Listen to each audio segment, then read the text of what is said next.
Olá, sou Mônica Ramos, no ar mais uma vez aqui no Gente do Rio. Aqui apresentamos soluções e novos olhares para o nosso querido estado do Rio de Janeiro. Então, temos um encontro marcado todo domingo pela manhã, com reapresentação após o Canal Livre, ou então a qualquer momento no nosso canal no YouTube, Band Rio. E hoje é Gente do Rio em dose dupla. Temos dois convidados. O nosso bate-papo hoje é sobre um tema que afeta a vida de todo mundo. Vamos falar do mercado imobiliário, a tão sonhada casa própria. Você sabia que as obras da construção civil não pararam nem um dia, mesmo em plena pandemia? É um setor que sempre foi a mola propulsora da economia, gerando desenvolvimento, emprego e renda. E agora, na retomada econômica, não está sendo diferente. Foi o setor que mais gerou emprego esse ano. No Rio, há muitos projetos, como o Reviver Centro. Para falar sobre o tema, nossos convidados são o presidente da ADEME, Associação dos Dirigentes do Mercado Imobiliário, e vice-presidente do Sinduscom, Sindicato da Construção Civil, Cláudio Ermolim, e também o presidente da ASBEA, Associação Brasileira dos Escritórios de Arquitetura, Celso Raiol. E ainda nesse programa, vamos conhecer duas mulheres que tiveram que empreender durante a pandemia e está dando certo. Muito obrigada pela sua participação, Cláudio Ermolim. Obrigada também por ter aceitado o convite do Gente do Rio, Celso Raiol. Ermolim, o setor da construção civil continuou crescendo durante a pandemia, né?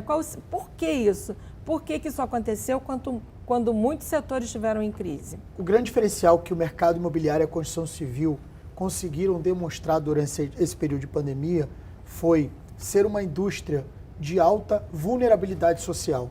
Nós temos um setor que emprega muita mão de obra e essa mão de obra na base da pirâmide economicamente ativa. Então, apesar de não ser uma indústria essencial, não ser uma indústria que salva vidas como hospitais, farmácias e afins, nós temos uma grande quantidade de mão de obra empregada e por isso conseguimos manter 85% dos canteiros de obra em atividade mesmo durante os decretos de quarentena. Com que tipos de cuidados? Teve contaminação?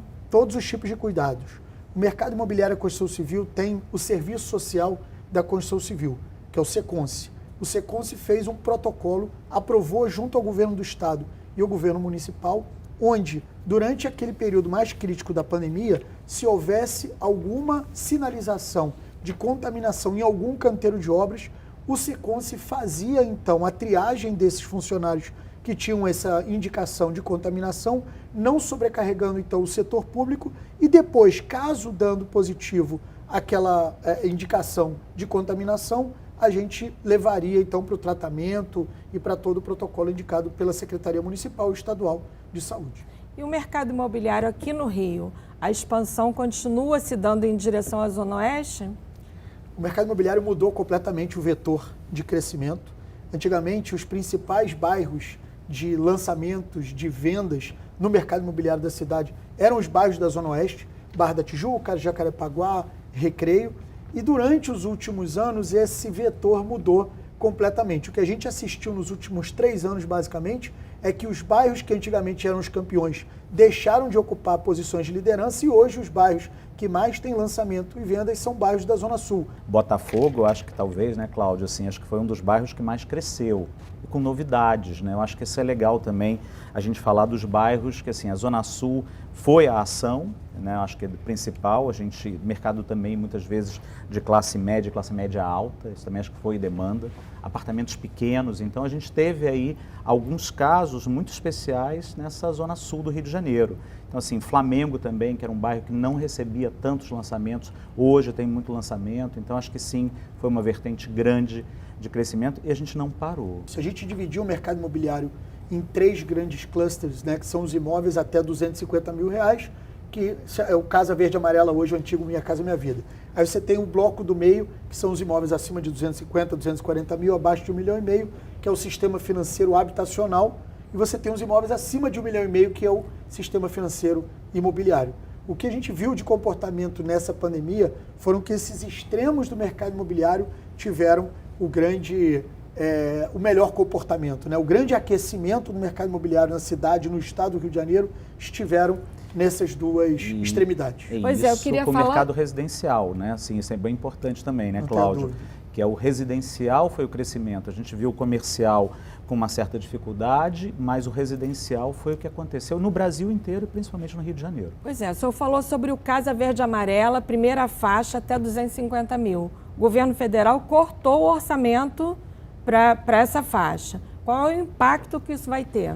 O impacto ele é muito grande, mas vamos lembrar que até 240 mil são todas as faixas do Casa Verde Amarela. Exatamente. A primeira faixa, que é o faixa 1, que basicamente eram os imóveis totalmente subsidiados, né, que tinha contrapartida de governo federal, estadual e municipal, esse sofreu um corte realmente no orçamento.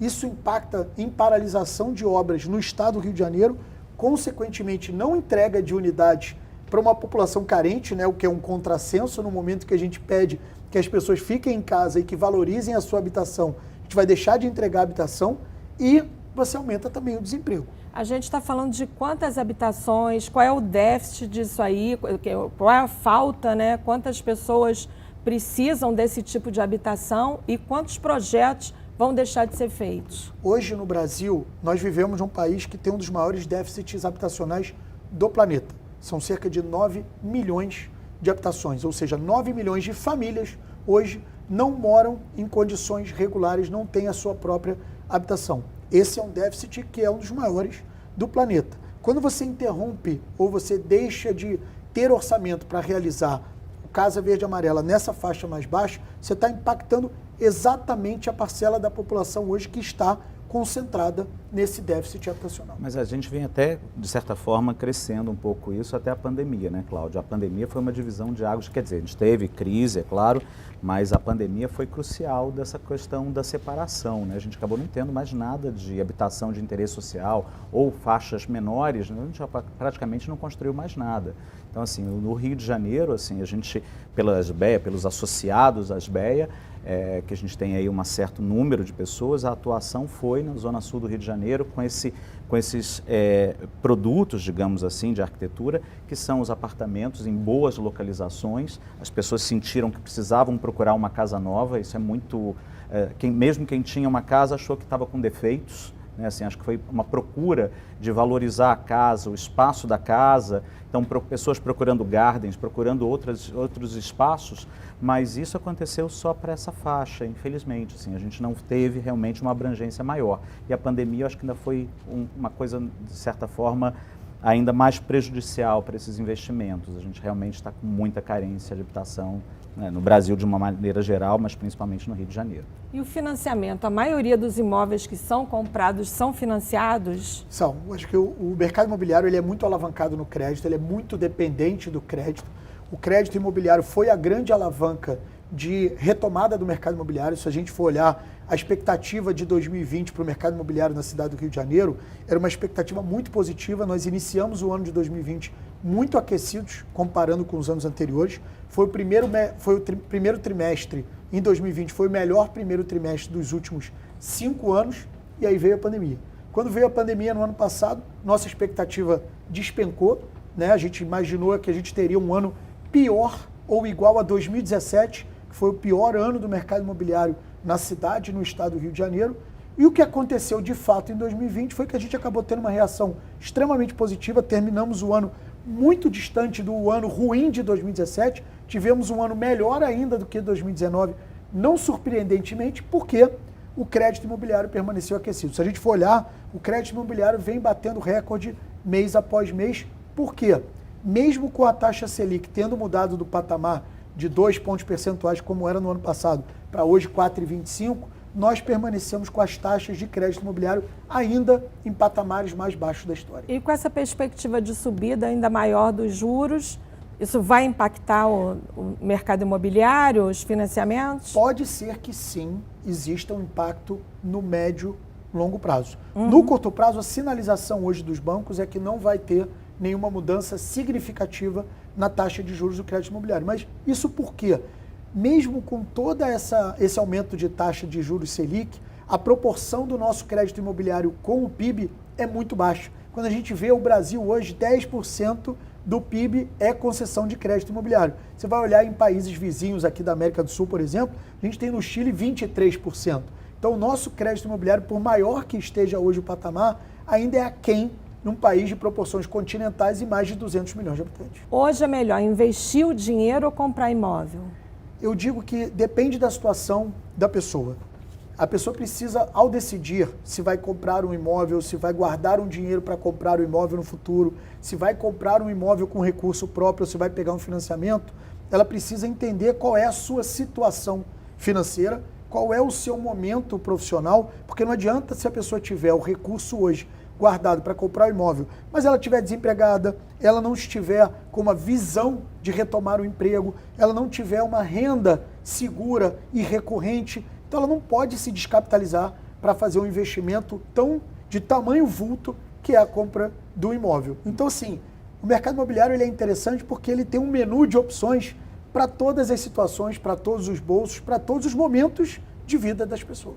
Mas, Cláudio, a gente de certa forma viu também muitos dos lançamentos sendo vendidos assim, uma questão de 90%, 70%, 80%, que é muito tempo que a gente não via, né? Antes tinha uma questão do boom imobiliário, 2004, 2005, 2006, mas depois parou isso. E agora a gente conseguiu alguns lançamentos, tudo bem, pequenos, menores, menor proporção e tudo, mas a gente conseguiu ter uma... Celso, você acha que é porque as pessoas ficaram mais em casa e aí se importaram? Mônica, eu acho que assim, a gente viu uma questão, o que o Cláudio falou assim, a gente em 2019 teve, né, começa um pouco desse final, depois pandemia, mas os escritórios de arquitetura não pararam de produzir, isso foi interessante. E foi uma questão de época de planejamento. Então a gente teve mais tempo para planejar os projetos. Isso eu achei até que foi muito bom, porque a gente sobe a qualidade dessa produção no Rio de Janeiro, principalmente no Rio de Janeiro, aí em outros estados, mas no Rio de Janeiro a gente produziu e qualificou esse edifício residencial. A gente sempre falou muito mal do, né, porque os produtos não são bons, a qualidade da arquitetura, e a gente viu uma valorização dessa arquitetura. Concordo, eu até falo sempre com as pessoas assim, as pessoas valorizaram a casa. Eu estou em casa, minha casa virou restaurante, minha casa virou lugar... Trabalho, flexibilidade, então a questão realmente de você ter um home office, né, ou seja, ter um espaço para abrigar tudo isso em casa, foi uma condicionante de escolhas. Então, assim, o lugar que eu posso ter luz, então as pessoas foram mais críticas. Eu acho que então a gente ficou morando no trabalho ou trabalhando onde mora? Eu acho que a gente ficou as duas coisas, porque o edifício comercial já estava virando cara de casa e a casa virou escritório, então agora hibridizou tudo, né? Então... eu acho que houve uma requalificação da moradia, né? Como o Celso colocou, acho que as pessoas passaram a dar um outro valor à sua moradia. Vamos lembrar que... São mais críticos. São mais críticos na procura, isso acho que eleva todo o padrão, acho que a gente aposta muito nisso. Certamente mais críticos, mas eu acho que o principal é que, se a gente olhar a rotina das pessoas até a pandemia, você praticamente usava a sua casa como um dormitório, você chegava em casa à noite, dormia, acordava cedo, saía para trabalhar e você não vivia a dinâmica da casa. A partir do momento que você foi obrigado a ficar em casa, você passou a ver a sua casa de manhã, de tarde, de noite, como é que é a iluminação natural, como é que é a ventilação, o barulho, os espaços, como é que foi dividir os espaços com as outras pessoas de casa, porque ninguém nunca viveu essa situação, você praticamente dividiu os espaços somente nos finais de semana em lazer, e aí o lazer você não se incomoda de repente com barulho, em estar num lugar menos qualificado. E eu acho que a gente recebeu mais gente também, porque assim, o carioca, né, a sala de estar do carioca era a praia, a sala do carioca era a Morita da Urca, né, e de repente a casa é onde você recebe as pessoas, onde você está e recebe. Exatamente, vamos continuar falando sobre isso no próximo bloco, vamos falar sobre as mudanças no mercado imobiliário, transformação digital, vamos falar sobre as belezas da cidade, do estado do Rio de Janeiro. Fique com a gente volta já com Gente do Rio.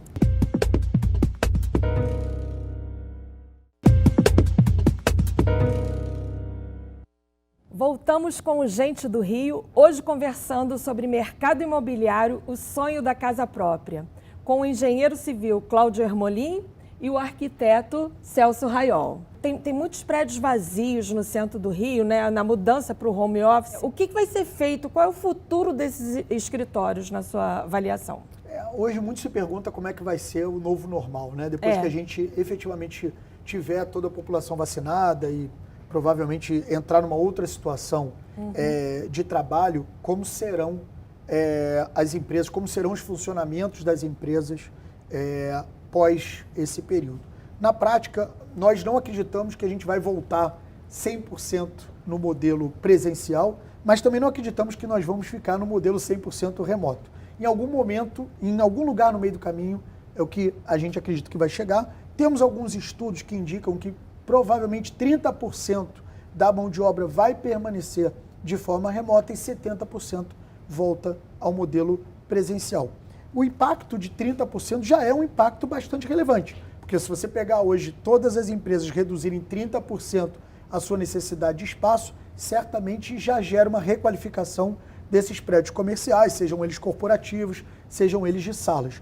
Nós acreditamos que o modelo de sala vai ter um impacto maior, porque aquele profissional liberal ele já se adaptou ao atendimento fora do escritório. A arquitetura, por exemplo, vai ser assim? Olha só, a gente tem hoje o edifício híbrido, né? A gente não tinha fora do país, a gente não tinha aqui no Brasil ainda. Hoje as legislações já começam a permitir, Mônica, eu acho que é um caminho, inclusive, de ocupar não somente com aquilo que é a ideia da cidade compacta, de ter o serviço, de ter o trabalho junto com a moradia. Então a gente fala de algumas coisas que a gente estava até falando sobre home office, mas eu acho que o edifício até híbrido é uma coisa interessante, né, Cláudio? Tem um conceito hoje lá fora, Mônica, que eu acho que é um pouco da cabeça da própria prefeitura e da própria Câmara dos Vereadores quando aprovou o Reviver Centro, que é a vida a um elevador de distância, né? A vida que você resolve a um elevador de distância. Então aquele modelo de cidade partida, que é o modelo onde você tem o bairro para trabalhar, o bairro para morar, o bairro para se divertir, o bairro para você estudar, acabou. Hoje você tem cidades com várias centralidades e cada uma dessas centralidades você mora, você se diverte, você estuda, você trabalha, você tem serviços. Então, mas basicamente, isso não é muito a nossa cultura aqui. Vai mudar? Os senhores acreditam que vai mudar? Eu acho que isso já é uma realidade, inclusive, em São Paulo, né? Quando você vai olhar a cidade de São Paulo hoje, qual é hoje o centro de São Paulo? É a Berrini? É a Paulista? É a Faria Lima?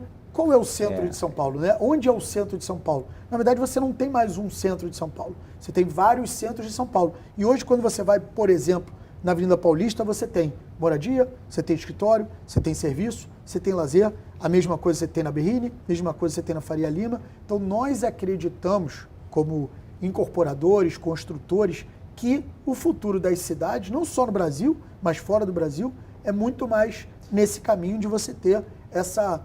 Acho que o grande legado, na nossa visão, que a população no Brasil e no mundo vai ter pós-pandemia é a melhor utilização do tempo. Só completando, Cláudio, tem uma cidade que eles chamam de cidade a 15 minutos, né? Que eu acho que é o que o Cláudio fala, que eu acho muito bacana, que é nesse sentido de, assim, Barcelona, por exemplo, não tem zoneamento. Você tem um bar, você tem várias situações diferentes de tipologias e tudo no mesmo lugar. Então, assim, tem uma amiga minha que falou assim, olha, foi ótimo, porque na época da pandemia eu tinha a padaria, eu tinha o comércio, eu tinha isso, eu tinha aquilo. Então, essa facilidade do bairro, que a gente tinha zoneamentos que um lugar só pode ser residencial, só pode ser comercial, né? O próprio centro da cidade ficou mais ou menos de 73 a 92, que não podia ter edifício residencial na parte central mesmo.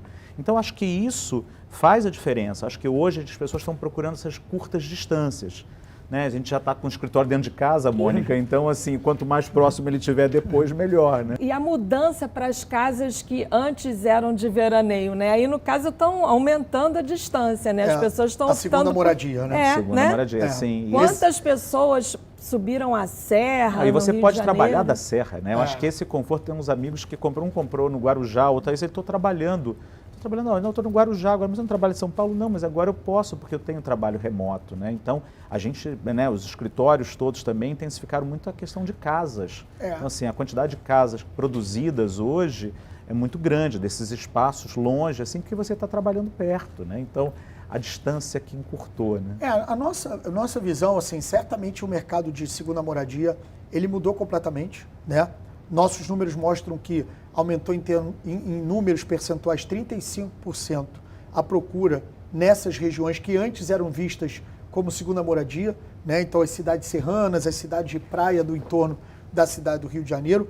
Mas na prática, nós entendemos que isso é uma situação de momento.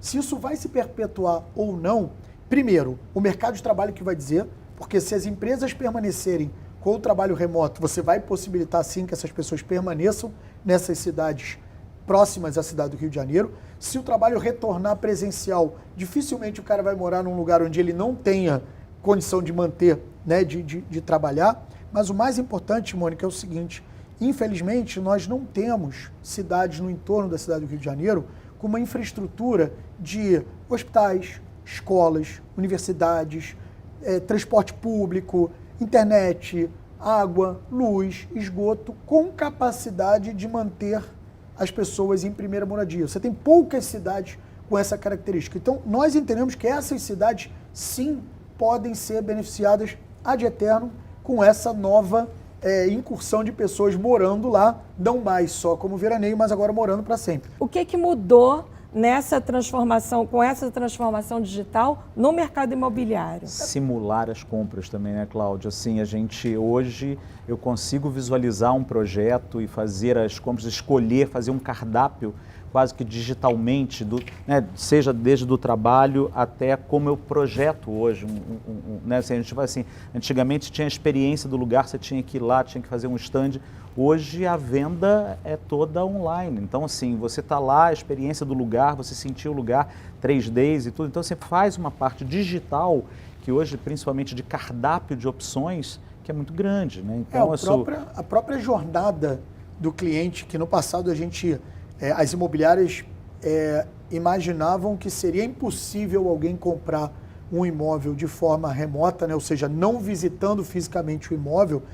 A pandemia, como ela obrigou as imobiliárias, os corretores a trabalharem de uma forma diferente, né? Não era uma alternativa, você não tinha a opção de visitar o imóvel. Vamos lembrar que quando vieram os decretos de quarentena, você primeiro teve que fechar as imobiliárias, teve que fechar os estandes de venda, os condomínios não permitiam a entrada de pessoas estranhas, então você não podia entrar nem o corretor, né, nem o interessado comprador.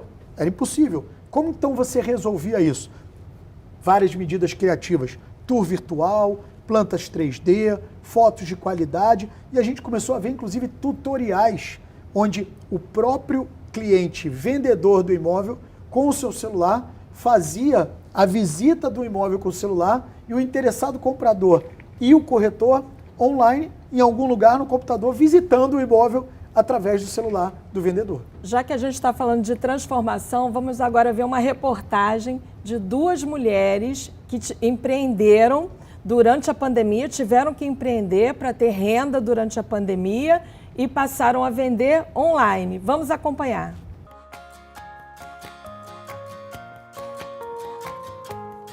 Todo mundo sabe que para ser feliz não existe receita de bolo.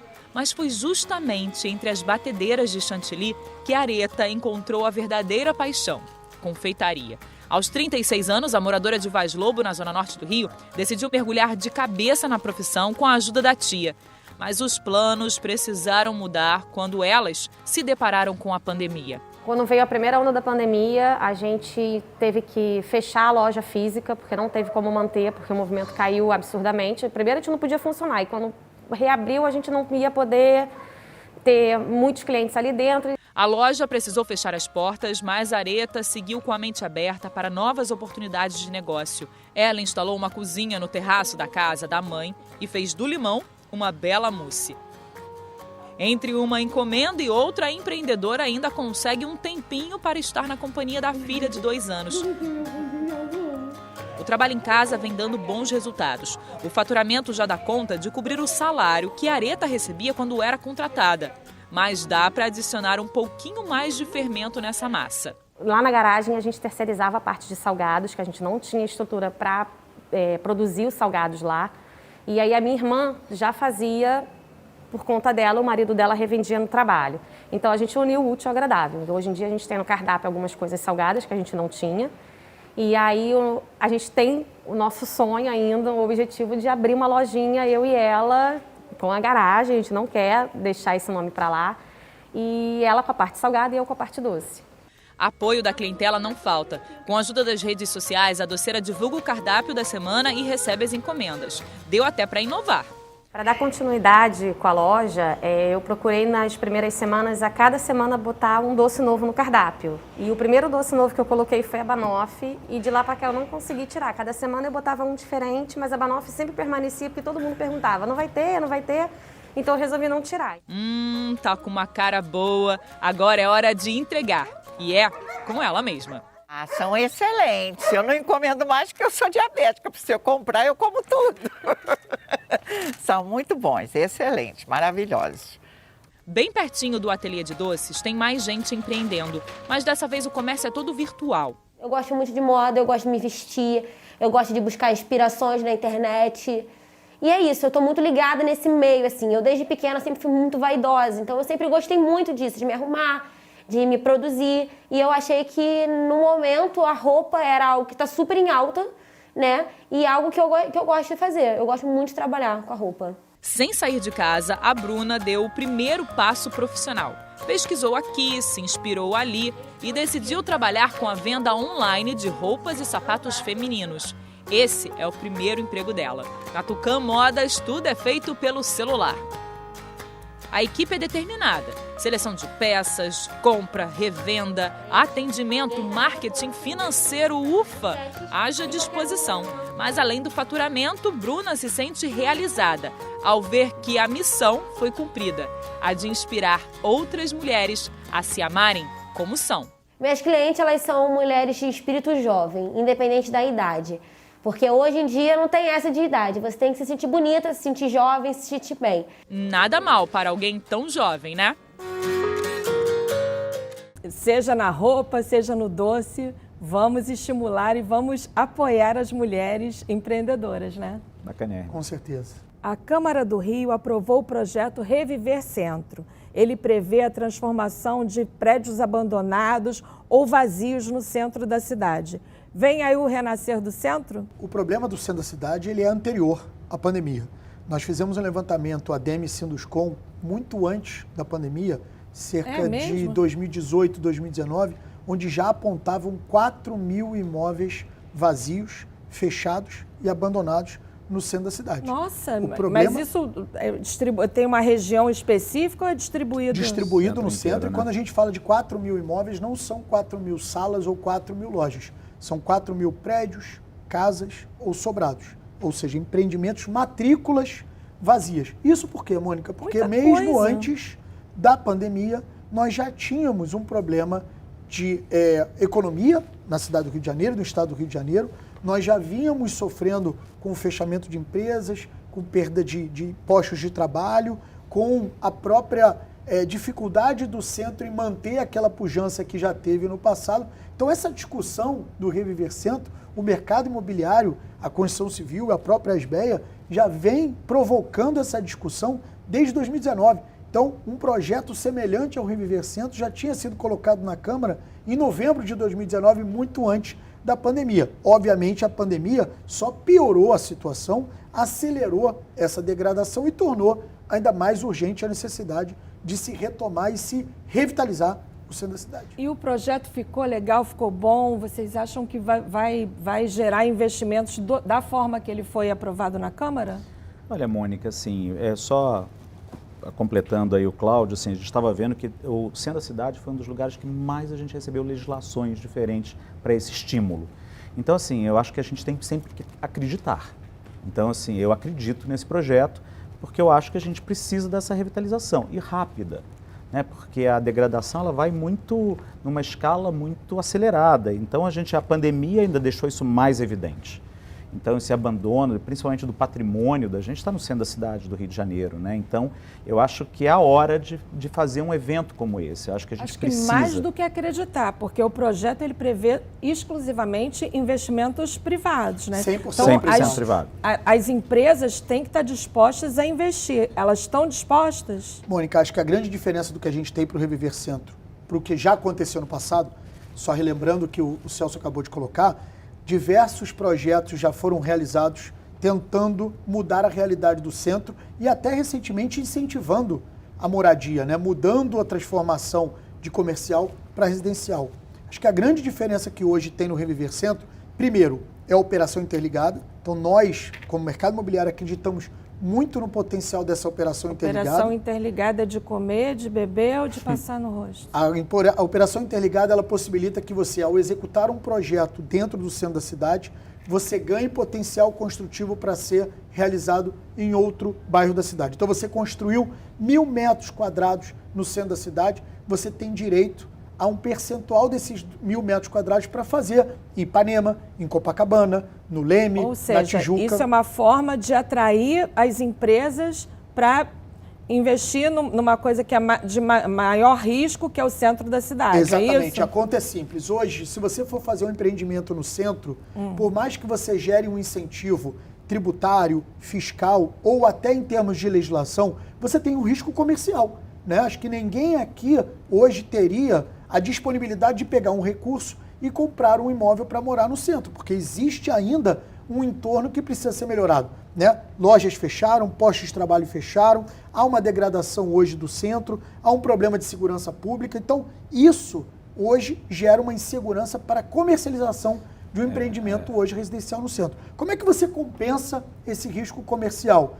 Essa operação interligada gera para você a possibilidade de pegar uma parte desse potencial, construir numa área que é valorizada da cidade, que já é consolidada, que tem menos risco comercial, então você faz uma compensação. No final do dia você faz uma balança. Você imagina que é como se fosse uma promoção de uma loja que você fala assim, eu quero vender muito um produto. Como é que você estimula as pessoas a comprar aquele produto? Você diz o seguinte, se ele comprar esse produto, ele ganha um desconto para comprar um outro produto que tem muita procura, que é muito valorizado. Então um estimula o outro. Essa operação interligada visa estimular as empresas do mercado imobiliário a construírem no centro, gerando oportunidade deles, com contrapartida, fazerem projetos fora do centro da cidade. E tem um estímulo, né, Cláudio? Acho que é bacana isso, assim, a gente vendo numa situação como essa, é claro que a gente tem que acreditar, e principalmente no incentivo privado, que é o capital aí, e o público, ou seja, a geração disso, mas a gente vê já algumas outras capacitações. A gente viu hoje até um pessoal nos procurou, sei lá, pelo escritório, nem pela Asbeia, para poder revitalizar uma rua. Então, assim, já começa também uma questão de uma contaminação positiva que a gente precisa para o centro. Isso é muito interessante, muito então, assim, interessante. Você não dá, você tem que estimular. A gente tem um empreendedor, pegando na linha do Celso, que tem hoje um projeto no centro, que já quer lançar esse projeto pelo Reviver, e ele nos procurou também como associação para ver de que forma ele pode, com a prefeitura, fazer uma melhoria numa praça que tem próximo ao empreendimento dele. Então, acho que o mais interessante... É o Buraco do Lume? Não, não é. É ali perto da Praça da República, mas o fato é o seguinte, o mercado imobiliário ele tem um potencial de revitalização, de transformação imenso. Quando você constrói um empreendimento, apesar de você estar fazendo um empreendimento num terreno único, o entorno todo ele é beneficiado, porque você gera movimento, você gera emprego, você gera demanda de serviço, você gera necessidade das pessoas circularem ali e procurarem por outras coisas, né? E o edifício à noite, por que não houve interessado? A visão do mercado é o seguinte, sendo bem curto e grosso, infelizmente a gente ainda tem um problema no poder público que é lançar esses programas de venda de imóveis do governo federal, estadual ou municipal, fazendo uma precificação daquele produto sem consultar os potenciais compradores, que no caso é o mercado imobiliário. Então o edifício à noite, apesar dele estar na Delfim Moreira do centro da cidade, nós entendemos que a localização do edifício à noite é única, né? Assim, um lugar espetacular, maravilhoso, mas veio com preço errado. Infelizmente, na primeira não teve nenhum tipo de manifestação de interesse, na segunda também não houve nenhuma manifestação de interesse. Nós entendemos que o preço hoje está completamente fora da realidade. Vai ter que ajustar. A conta tem que fechar. Tem também os hotéis, um monte de hotel com quartos vazios, fizeram muito hotel para Olimpíadas e hoje estão com a ocupação muito baixa. E muitos fechados. Muitos fechados. Pois é. A transformação em residência é uma saída, atrai o mercado? Hoje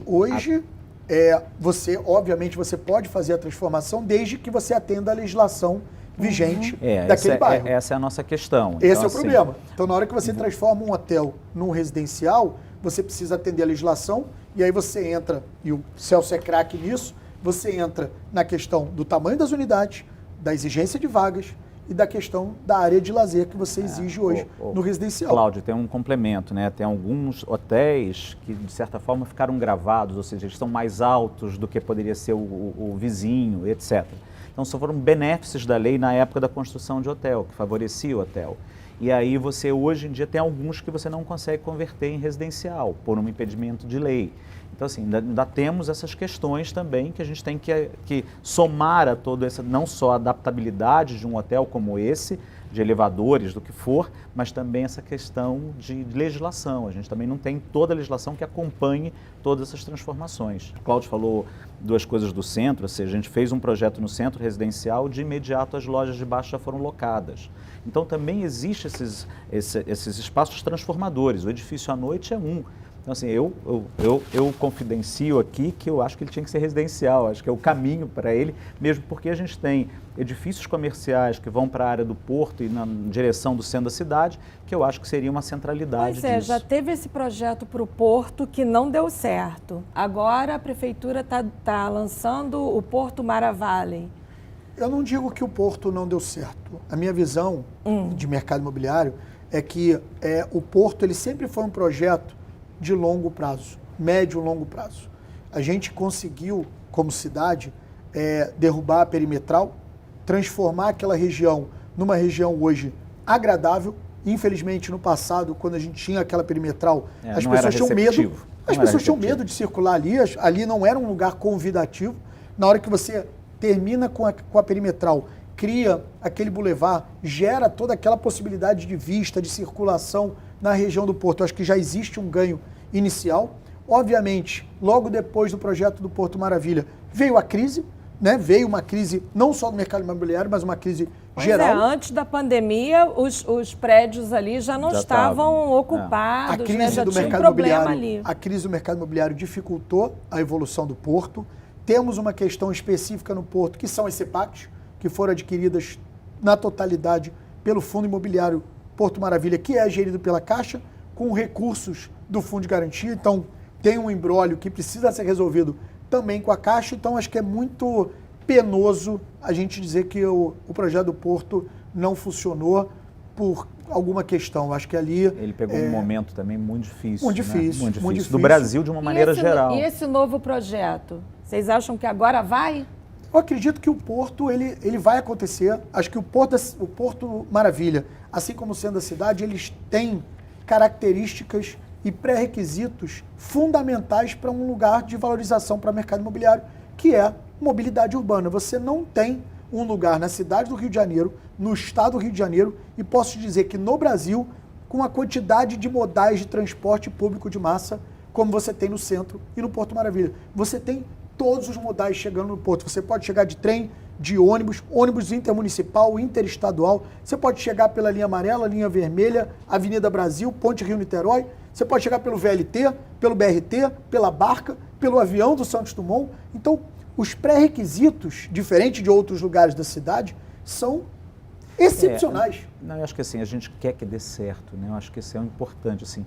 Todo mundo sonha, quem mora no Rio de Janeiro, é ver o centro da cidade, chegar no centro da cidade, né? Assim, essa questão da atmosfera que tem ali, eu acho que isso é uma coisa importante, porque até para abrigar o residencial, a gente tem que mudar as ambiências. Né? Eu tenho que me sentir confortável, eu tenho que ter uma praça que tem lugar para criança. Exatamente. Né? Então, acho que Vamos isso continuar no próximo bloco, falando das construções na cidade, e o ping-pong dessa vez vai ser um pouco diferente. Vai ser sobre as belezas, as maravilhas do nosso estado e da nossa cidade do Rio de Janeiro. Fique com a gente. O Gente do Rio volta já.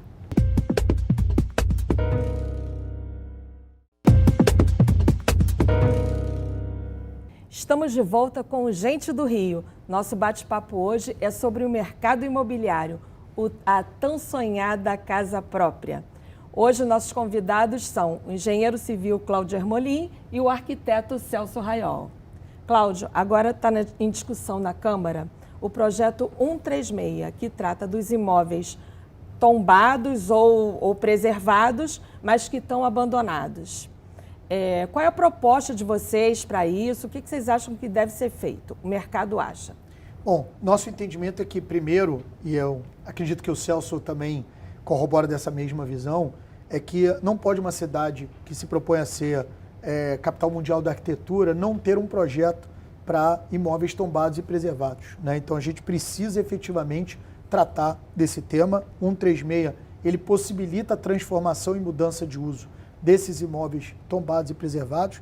No nosso entendimento, existem hoje inúmeros imóveis espalhados pela cidade nessa situação, mas entendemos que nessa discussão também deveríamos incluir os imóveis legalmente construídos, né? Então você tem hoje prédios comerciais espalhados pela cidade, a gente falou muito aqui do Reviver Centro, mas existem outros prédios comerciais espalhados pela cidade e hotéis também espalhados pela cidade que hoje não estão funcionando, estão fechados, estão degradando o bairro, estão degradando o entorno e que poderiam ser também transformados em outro tipo de utilização. Pode ser residencial, pode ser uso misto. Então a nossa visão é que o 136 é um projeto fundamental. E para muita gente que não sabe, o Reviver Centro é um filhote do 136. O 136 foi um projeto que foi colocado na Câmara no final de 2019 e quando veio a pandemia, a situação do centro piorou, né? Se tornou urgente. Muito do que você vê hoje dentro do Reviver Centro foi originário do projeto 136. Qual é a visão do arquiteto? Só voltando atrás um pouquinho aqui, a gente aprova uma lei, um código de obras, na verdade, e que dizia, dos itens, dizia que a gente podia reconverter os projetos, mas que precisava de lei específica. E essa lei específica não veio, é a nossa 136. Então a gente tem tinha uma vontade da prefeitura, mas que faltava um link para que isso acontecer, né? Então, toda a esperança aí dos arquitetos e dos incorporadores é isso, que a gente possa ver e poder realmente trabalhar com esse nada mais sustentável do que a gente aproveitar os nossos imóveis aí. A lei mais importante para o setor de vocês na cidade está sendo rediscutida esse ano, o plano diretor. Sim. Que diz qual é o tamanho dos imóveis, quantos andares, se pode residencial, se pode comércio, onde pode, onde não pode. Está na reta final. O plano diretor é a Bíblia para o modelo arquitetônico, urbanístico, de ocupação. A cidade que queremos, né? E qual é a cidade que queremos?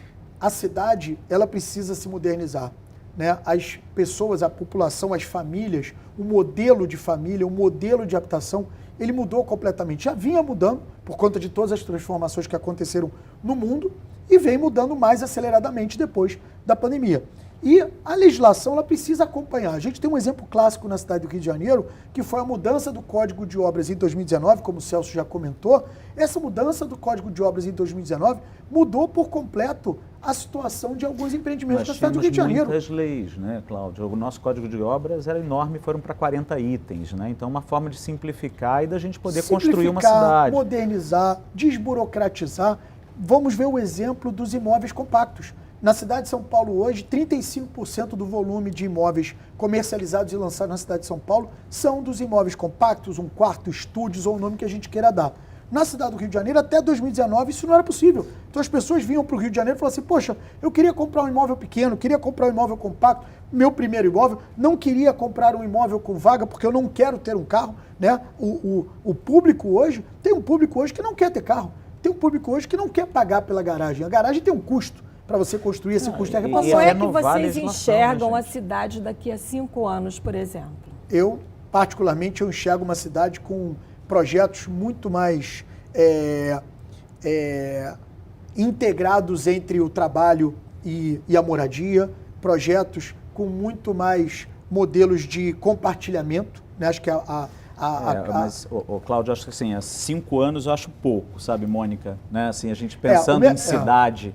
A cidade, assim, é claro que um plano diretor é feito de 10 em 10 anos, que eu acho pouco como legislação, mas as transformações são caminhos um pouco mais lentos, né? A gente está falando aí... Mas nem agora com a tecnologia as mudanças são tão rápidas, as mudanças né? ainda são muito grandes no papel, a realidade ainda é um pouco mais difícil de ser feita. Por isso que a gente precisa hoje direcionar. O plano diretor agora tem uma participação, tem YouTube até, é um convite a todos aí a participarem, as pessoas podem. É público. É público. E uma coisa que eu acho importante é a sociedade. Mônica, a sociedade precisa se comprometer. Não é só incorporador e arquiteto, entendeu? Tem lá para debate. Fazer essa consulta, sabe? Acho que o que o Celso falou é importante, é o seguinte, o ciclo do mercado imobiliário é um ciclo longo. Em média, o nosso ciclo dura de 5 a 6 anos. entre você prospectar um terreno, comprar um terreno, aprovar o projeto, lançar, construir e entregar.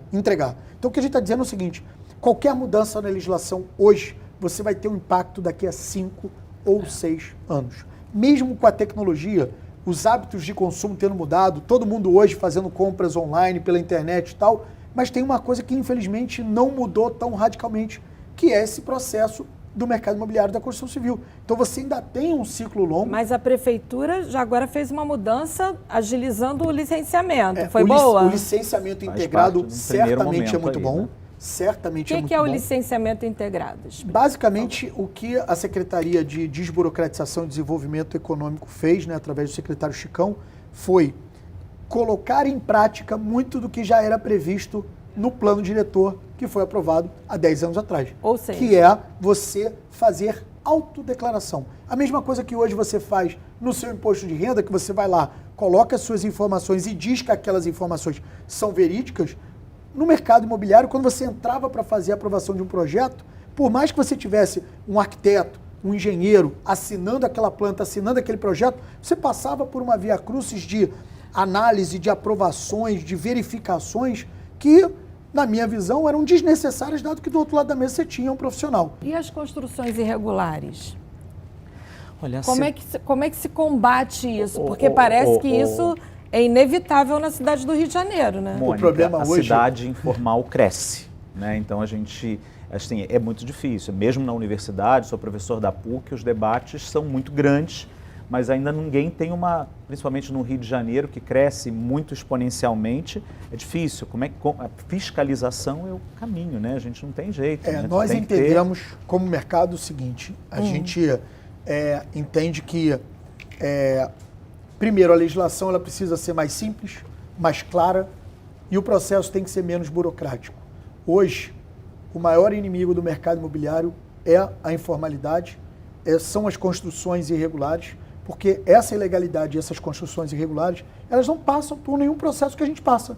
Não precisa obedecer nenhuma lei, não precisa atender plano diretor, não precisa passar por licenciamento, mesmo licenciamento integrado. Então, na nossa visão é o seguinte, quanto mais você facilita o formal, mais competitivo ele fica com esse informal. Que Rio de Janeiro vocês sonham deixar para os seus netos?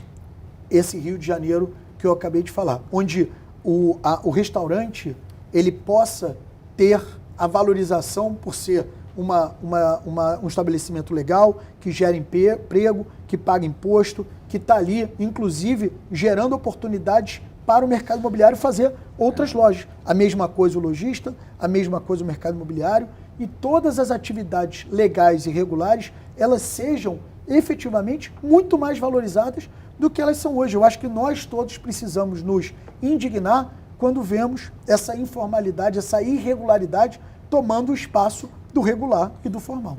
Acho que a cidade com direito para todos, né? Acho que assim, quando você vê um bairro bom, uma situação de certa forma qualificada, aquilo contamina e valoriza todo o conjunto. Então acho que assim, essa cidade mais, a pandemia deixou muito evidente as nossas diferenças. Eu acho que quando uma cidade menos diferente, menos diversa, aliás, mais diversa no conteúdo, mas mais equilibrada, principalmente justa, eu acho que é o que eu quero deixar para meus filhos. Exatamente. Agora, para terminar, vamos falar só de coisas boas. Com certeza. Nosso ping-pong hoje é sobre as belezas, as maravilhas do estado e da cidade.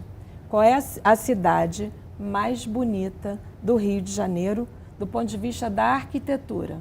Celso. Olha, a nossa capital reúne os melhores exemplos disso, né? Então, assim, não tenha dúvida que nós temos aí, fora Rio de Janeiro, nós temos Petrópolis também, que é outra cidade beneficiada aí, até por conta de uma história nossa. Cidade imperial, patrimônio, então congrega aí um certo número de edifícios e de belezas naturais que eu acho que são fundamentais. Mas falta 136 em vários casos, inclusive em Petrópolis, para a gente poder ver o patrimônio restaurado. Com certeza. Eu acho que a gente tem na cidade do Rio de Janeiro, e Petrópolis também acho que é um caso belíssimo. A gente viaja às vezes para a Europa e valoriza tanto cidades que você anda pela cidade, você vê a história, né, caminhando pela cidade. A gente tem isso na cidade do Rio de Janeiro. O centro da cidade é um museu a céu aberto. Você tem muita história ali que está esquecida, está mal Quinta da contada. Boa Vista, não está né? contada. A Quinta da Boa Vista, São Cristóvão, o centro da cidade, acho que a gente tem muita coisa legal. Nossa, mas São eu acho que, assim, Cristóvão, eu acho que é um bairro exemplar, né? Nisso daí, né? São Cristóvão tem uma localização extremamente privilegiada, mas é um bairro que não conseguiu evoluir, acho que muito por conta da própria dificuldade de manter a segurança ali no entorno da Quinta, né? Aí você começa a chegar mais próximo ali às comunidades que estão próximas ali atrás da Quinta da Boa Vista, da Boa Vista, isso dificultou, mas é um bairro que tem uma história espetacular, então é lindo. Qual é a vista mais bonita do Rio? Estou falando de estado. Pode ser da cidade do Rio ou do fora? cidade do Rio, para mim, é a Lagoa, porque quando eu chego ali, estou perto de casa. Então, assim, eu acho que para mim realmente é muito emblemático. Assim, é a paisagem que eu estou chegando em casa. Então, atravessou o túnel, cheguei em casa. Aí eu gosto também da Lagoa. Eu adoro aquele mirante do Leblon, eu acho que aquela vista do mar, das praias até a ponta do Arpoador, para mim é imbatível. Também adoro a vista que a gente tem ali da pista Cláudio Coutinho, na Urca. Adoro também ali no Leme, quando você pega ali do lado da... A gente só tem Pra que mim, equilibrar, imbatível é o aterro. Eu adoro o aterro. Adoro. É Burle Marx, né? Então, assim, é o nosso rei do paisagismo aí. Acho que o Rio, ele é um cartão postal incrível. Eu venho muito de avião de São Paulo e você vê as pessoas fotografando da janela do avião, o avião pousando, passando perto ali do Cristo, do Pão de Açúcar, e aí você chega em outras cidades, ninguém fecha até a janela, né? Não tem nem o que fotografar.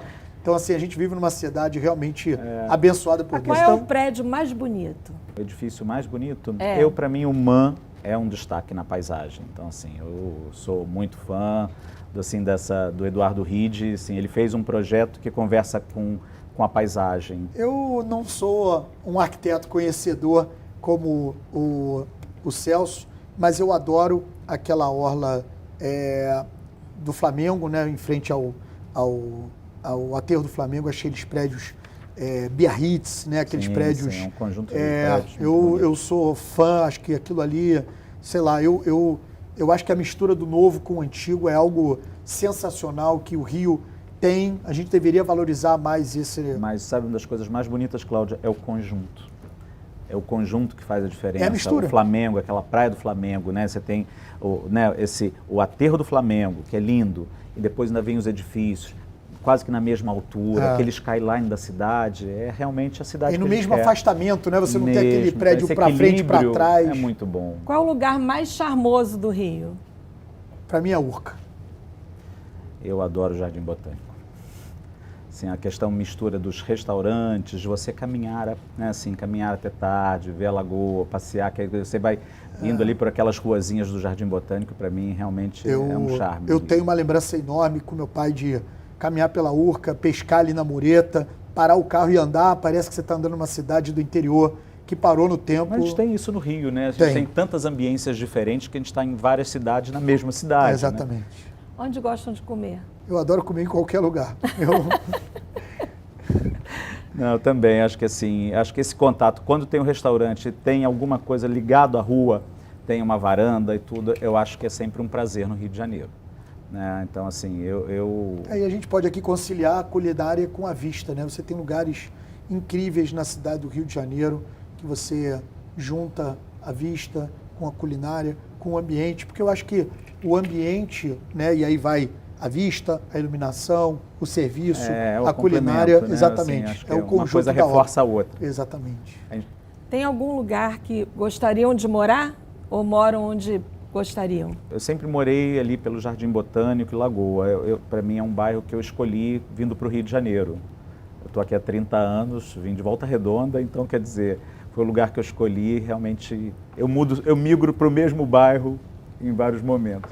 Eu sempre tive esse sonho de morar numa casa na Urca, acho que isso é algo que remete à minha infância, acho que a gente fica sempre relembrando essa oportunidade. Eu tenho um carinho especial por aquela localização e tive a sorte, né, até porque quando eu era pequeno eu não sabia que meu caminho profissional seria esse, mas a sede da ADEME é uma bela casa na Ai, é Urca. linda. Então É eu, linda. eu acabo satisfazendo parte do meu sonho indo para a ADM, O ficando trabalho lá. e a casa, né? Aquela história que a Mônica falou exatamente. antes. Acho que um dia eu vou sentar lá, vou fazer uso capião e vou tomar conta e não vou sair mais de lá.